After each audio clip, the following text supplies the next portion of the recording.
नमो नमः। आज हम रुचिरा भाग 2 जो कक्षा सप्तम के लिए है उसका परिसिस्टम से वर्ण विचार जो बच्चों के लिए सबसे ज़रूरी है, सबसे प्राथमिक है, इसके बारे में जानेंगे। वर्ण विचार। वर्ण क्या होते हैं? सबसे पहले बच्चों हम देखते हैं वर्ण भाषा की सबसे छोटी इकाई जो होती है वो वर्ण कहलाती है। ठीक है, वर्णों से मिलकर ही शब्द बनते हैं और शब्दों से मिलकर पद और वाक्य बनते हैं।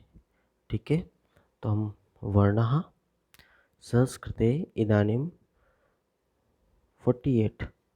48 वर्णानां प्रयोगः भवति। ते मुख्यतया भागत्रयेण विभक्ता सन्ति। संस्कृत में 48 वर्णों का प्रयोग होता है और ये मुख्यतया 3 भागों में विभक्त है।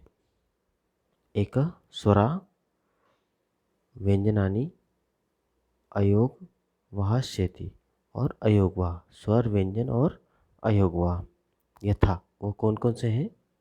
स्वरहा,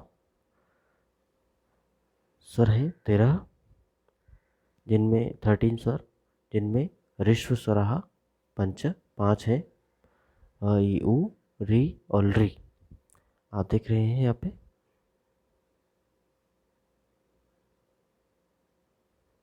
अ ई उ री और री ये 5 ऋश्व स्वर है। और दीर्घ स्वरों की बात करें तो दीर्घ स्वर है 8, दीर्घ स्वर 8 जिनको कह सकते हैं आ ई उ री ए आई ओ औ। ठीक है, इनको ऐसे बोला जाता है। आप एक बार फिर ऋश्व स्वर बोल के देखिए।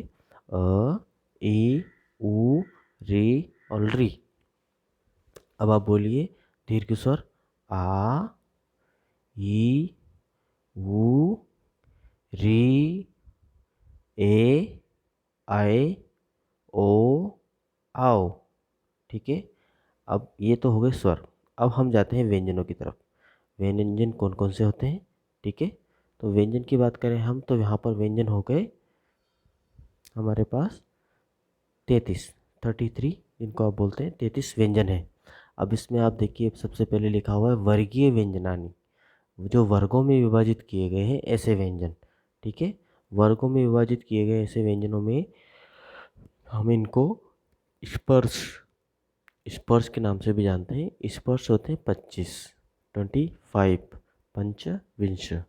ठीक है, अब आप देखिए यहाँ पर एक ऊपर से अगर नीचे तरफ की तरफ जोड़े तो क च ट त प ऐसे 5 है। और इधर क ख ग घ ङ यह भी 5 है। तो कितने हो गए? 5 गुणा 5 25। ठीक है, तो अब वर्गीय व्यंजन कितने हैं हमारे पास? 25। इनको हम बोलते हैं स्पर्श। तो इनको कैसे बोला जाता है? पहली लाइन में बोलते हैं हम क, फिर ख ग घ ङ, फिर आ जाते हैं हम च छ ज झ ये ट ठ ड ढ ण त थ द ध न प फ ब भ म। अब आप सब बोलिए मेरे साथ। क ख ग घ ङ च छ ज झ ये। तीसरी लाइन में आ जाते हैं हम ट ठ ड ढ ण त थ द ध न।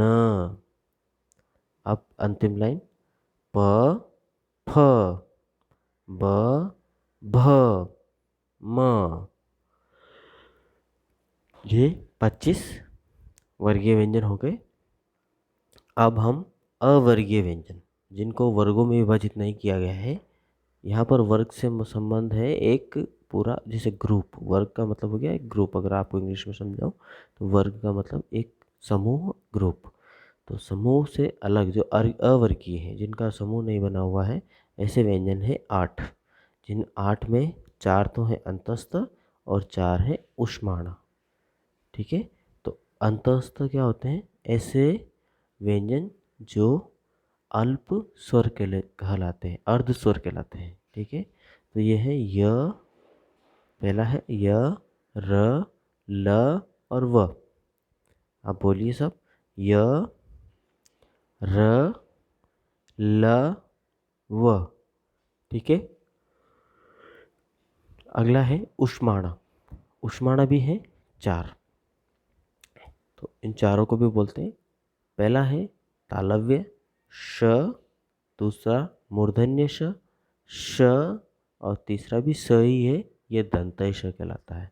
तो ये बोलेंगे दांत से जहाँ पर आपकी जीवा टच होगी, जीवा को स्पर्श करेंगे, वो स। फिर आ गया ह। ठीक है, अब आप देख रहे हैं, तो बच्चों सब देखिए, यहाँ पर हर व्यंजन के पीछे जो वर्ण है, हर वर्ण व्यंजन वर्ण के पीछे एक हलंत लगा हुआ है, सबके पीछे लगा हुआ है हलंत। ठीक है, तो यह हलंत का अर्थ है इसमें अभी स्वरों का समावेश नहीं है, अर्थात इनके साथ स्वर जुड़े हुए नहीं है, इसलिए ये व्यंजन है और ये मूल व्यंजन है। ठीक है, ये मूल व्यंजन है और इन मूल व्यंजनों को हम हलंत की सहायता से देखते हैं। अब हम आगे चलते हैं अयोगवाह। अयोगवाह कितने हैं? 2, अनुस्वार और विसर्ग। ठीक है, अनुस्वार और विसर्ग कितने अयोगवाह होते हैं? अनुस्वार और विसर्ग 2 होते हैं। ठीक है, अब आ जाओ आप उच्चारण स्थानों की तरफ। ठीक है, उच्चारण स्थान वर्णाभिव्यक्ति प्रदेश स्थानम कथ्यते। वर्णाभिव्यक्ति प्रदेश स्थानम कथ्यते। शब्द प्रयोग समये कायाग्निना प्रेरित वायु कंठादिस्थानेषु संचरन् वर्णान् अभिव्यक्तिन् यथोक्तम पाणिनीय शिक्षायाम। अर्थात ऐसा कहा गया है पाणिनीय शिक्षा में, कैसा कहा गया है कि वर्णों की अभिव्यक्ति जो होती है, और अभिव्यक्ति जिस प्रदेश से या जिस स्थान से होती है, जिस प्रदेश से होती है उसको स्थान कहते हैं। अर्थात वर्णों की अभिव्यक्ति का जो प्रदेश होता है वो स्थान कहलाता है। वही स्थान क्या होगा? शब्द प्रयोगों के समय में, शब्दों के प्रयोग करते समय में कायाग्निना प्रेरित, कायाग्निना प्रेरित वायु कंठादिस्थानेषु, जब वायु हमारी कंठ आदि स्थानों से संचरण करके वर्णों की अभिव्यक्ति करती है तो वो स्थान कहलाती है। ठीक है, यहाँ पर लिखा हुआ है एक श्लोक, आइए हम बोलते हैं। आत्मा बुद्ध्या समेत्यार्थन मनोयुङ्क्ते विवक्षया मन कायाग्नि माहन्ति स प्रेरयति मारुतम। मारुतस्तुरसी चरन् मन्द्रम जनयति स्वरम। अष्टो स्थानानि वर्णानामुरः कंठ शिरस्ततः जिह्वा मूलं च दन्ताश्च नासिकोष्ठो च तालु च। ठीक है, अब इस श्लोक का पूरा विस्तार नीचे दिया हुआ है, पहले हम उसको देख लेते हैं। एवं वर्णानाम उच्चारण स्थानी अष्टो सन्ति। अर्थात यहाँ पर आप देख रहे हैं नीचे लिखा हुआ है अष्टो, चतुर्थ लाइन में देखिए आप श्लोक में, अष्टो स्थानानि वर्णानाम और कंठ सिर स्तथा। ठीक है, और कौन कौन से हैं? जीवा मूलम च दंताश्च नासिकोष्ठो च तालु च। ठीक है, यहाँ पे सभी उच्चारण स्थानों का नाम आ गए हैं। इसमें अष्ट उच्चारण स्थानों की बात कही गई है। इसमें है उरह, कंठः, शिरः, उरह अर्थात हमारे लंग्स, जहाँ से हम श्वास लेते हैं, अर्थात हमारा चेस्ट, सीना जिसको कहते हैं, वो उरह कहलाएगा, जहाँ पर हमारा हृदय होता है। ठीक है, तो कंठः, उसके ऊपर आते हैं हम कंठ, उसके ऊपर शिरः, फिर जीवा मूलम, जीवा का मूल जहाँ पर है, अर्थात जीवा का मूल कहलाएगा हमारी जो तालु होता है उसके नीचे वाला भाग। दंतः, दांत, नासिका, ओष्ठ और तालु। ठीक है, तो ये 8 उच्चारण स्थान हो गए। ठीक है, अब इसमें देखते हैं हम, यहाँ पे वर्ण, उत्पत्ति स्थान और वर्णानाम संज्ञा ये दिया हुआ है। ठीक है, तो पहला है, आ जाइए, ये आपकी पूरी तालिका है। यहाँ पे अ आ, क ख, ग घ, ङ और ह और विसर्ग, इनका उच्चारण स्थान बताया है कंठ। ठीक है, अर्थात इनको बोला जाएंगे, कौन सी संज्ञा दी जाएगी इनको? कंठे।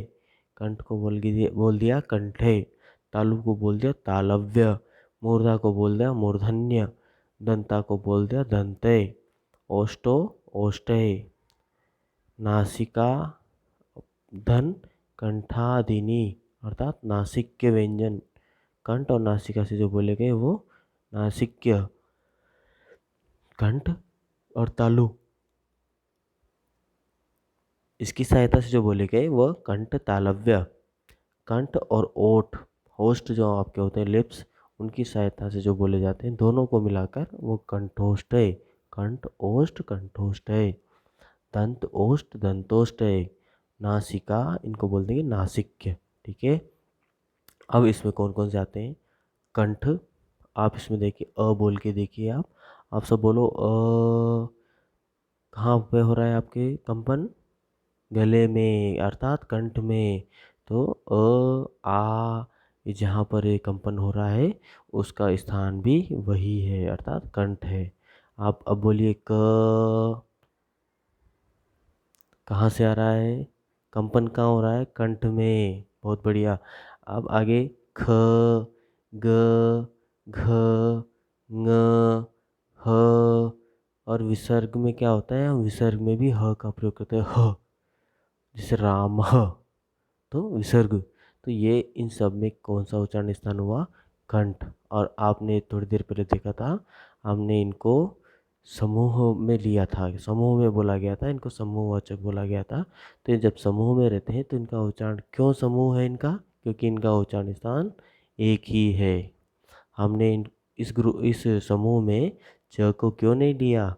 क्योंकि च का उच्चारण स्थान अलग है। तो जिसका जो उच्चारण स्थान है उसका वही हमने समूह बनाया है। ठीक है, अब हम आते हैं, स्वर है 2, ई और ई, दूसरे वाली तालिका में। ठीक है, उसके बाद है च, छ, ज, झ, ये, य और श। आप देखिए, इसमें दो तो स्वर हैं, 5 स्पर्श आ गए व्यंजन, और एक य अंतस्थ और एक श ऊष्म। बहुत बढ़िया, ऊष्म आया है। तो ये सब मिलाकर तालव्य इनका उच्चारण स्थान है। तालु कहाँ होता है? जो हमारी मुख में आ साउंड करने पर अंदर की तरफ दिखता है सबसे अंत में, वो वही तालु होता है। तालु इसको क्यों बोला जाता है? क्योंकि तालु एक ताला, एक शब्द है ताला, ताला मतलब लॉक। हमारे कंठ को हम चाहे तो यहाँ से बंद कर सकते हैं, अर्थात कुछ भी अंदर नहीं जाएगा। तो ये ताला है हमारे मुख का, कि कुछ भी अंदर नहीं जाना, तो यहाँ पे हम इसको ताला लगा सकते हैं। तो ये बोलते हैं तालु, अर्थात तालव्य। आगे बढ़ते हैं हम, मूर्धा। ऋषि और दीर्घ ऋषि, ऋष्व और दीर्घ दोनों ऋषि आ गए हैं तीसरे नंबर में। और आ गया ट ठ ड ढ ण और र और श। तो यहाँ भी वैसे ही है, दो स्वर आ गए हैं, ऋषि और दीर्घ ऋषि। उसके बाद आ गए हैं ट ठ ड ढ ण। ये 5 व्यंजन आ गए हैं। अब दो अन्य व्यंजन है जो हमने समूहवाचक में नहीं है हमारे समूह में, उसमें र जो अंतस्थ है और श है ऊष्म। तो ये सब भी हमने लिए, इन सबको भी आप बोल के देखिए, आपको ऐसा प्रतीत होगा ये मूर्धा से इनका उच्चारण स्थान है। वो कैसे प्रतीत होगा?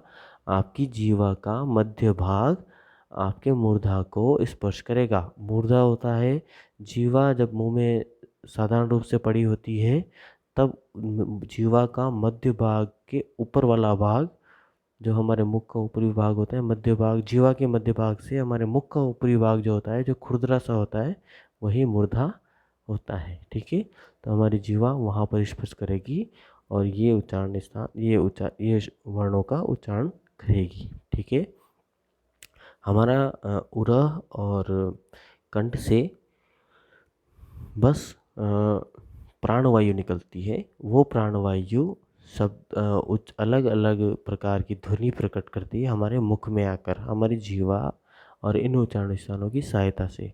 ठीक है, आगे हम बढ़ते हैं दंत। दंत होते हैं टीथ, दांत, अर्थात री, ल में ऋषि, री, त, थ, द, ध, न, ल और स, ये सारे दंते हैं। इनको दंते व्यंजनों की संज्ञा दी गई है। और ये आपकी जीवा का जो अग्रभाग होता है वो यहाँ पर स्पर्श करता है दांत के साथ, और स्पर्श करने से ऐसी ध्वनि निकलती है। अगर ये स्पर्श नहीं करेगी, जीवा आपके दांत को स्पर्श नहीं करेगी, तो ये वाली ध्वनियाँ नहीं निकलेगी, इसलिए इनको दंते बोला जाता है। ठीक है, हम बात करते हैं अगला ओष्ठ। हमारे ओष्ठ, लिप्स जो बोलते हो आप, ओठ।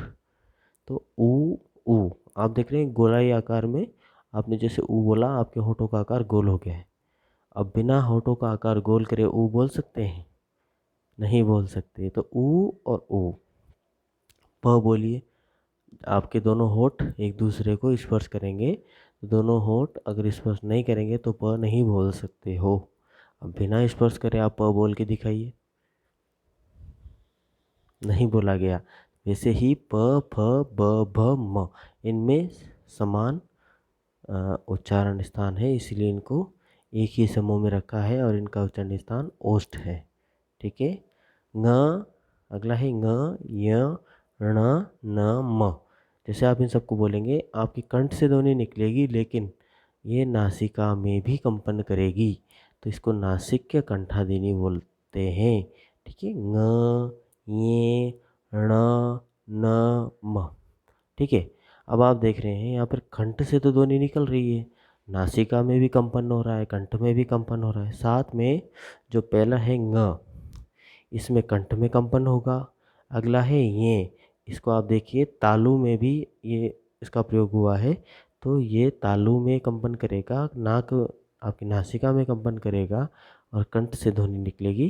तो ये आपकी ध्वनि कंठ से निकलेगी, लेकिन कंपन वहाँ और नासिका में करेगा। तो यहाँ पर तालु में अगला वाला मूर्धा में, अगला वाला न दंत में करेगा और ओष्ठ में म करेगा। तो यहाँ पर इन सब का उच्चारण स्थान नासिका और ये सारे उच्चारण स्थान क्रमशः होंगे। ऐसे बोलेंगे हम ए और आई, अर्थात ए, कंठ से ध्वनि निकल रही, कंठ में कंपन हो रहा है और तालु में भी हमारी जीवा स्पर्श कर रही है। तो ये कंठ तालव्य, कंठ और तालु के मिलने से बना है। ओ, आओ, आप देख लीजिए, कंठोष्टम, कंठ और ओष्ठ। ओ, आपके होस्ट का आकार गोल हो गया है। तो और जो ध्वनि आ रही है, साउंड आ रहा है, वो कहाँ से आ रहा है? कंठ से। तो ओ, आओ, कंठोष्टम, या इसको संज्ञा देंगे कंठोष्टय। इसके बाद हम बोलते हैं व। अब आप बता सकते हैं व का उच्चारण स्थान क्या होगा? व, दंत व आपकी जीवा का अग्रभाग, आगे वाला भाग आपके दांतों को स्पर्श कर रहा है और होठ आपके एक दूसरे को स्पर्श कर रहे हैं व, ठीक है। तो ये दंत ओष्ठ है, दांत और ओष्ठ। अनुस्वार जो होते हैं वो नासिक के होते हैं, नासिका अनुस्वार बनता है न और म का, जो एक ऊपर बिंदु लगाते हैं हम शब्दों के ऊपर, वो अनुस्वार होता है और वो नासिका से बनता है, ठीक है। यही हमारा ये चैप्टर समाप्त होता है और अगला हमारा है कारक, उसको हम अगली क्लास में पढ़ेंगे ताकि आपको और अच्छे से समझ में आए। अभी हम बस इनके बारे में पढ़ रहे हैं, आप एक बार इनको अच्छे से याद कीजिए, फिर हम आगे क्या चैप्टर्स स्टार्ट करेंगे, ठीक है। ये आपकी बुक में है सब, सभी वर्णों को अच्छे से याद कीजिए, आप सबकी ध्वनि को अच्छे से याद कीजिए, ठीक है बच्चों। आज के लिए इतना ही, नमस्कार।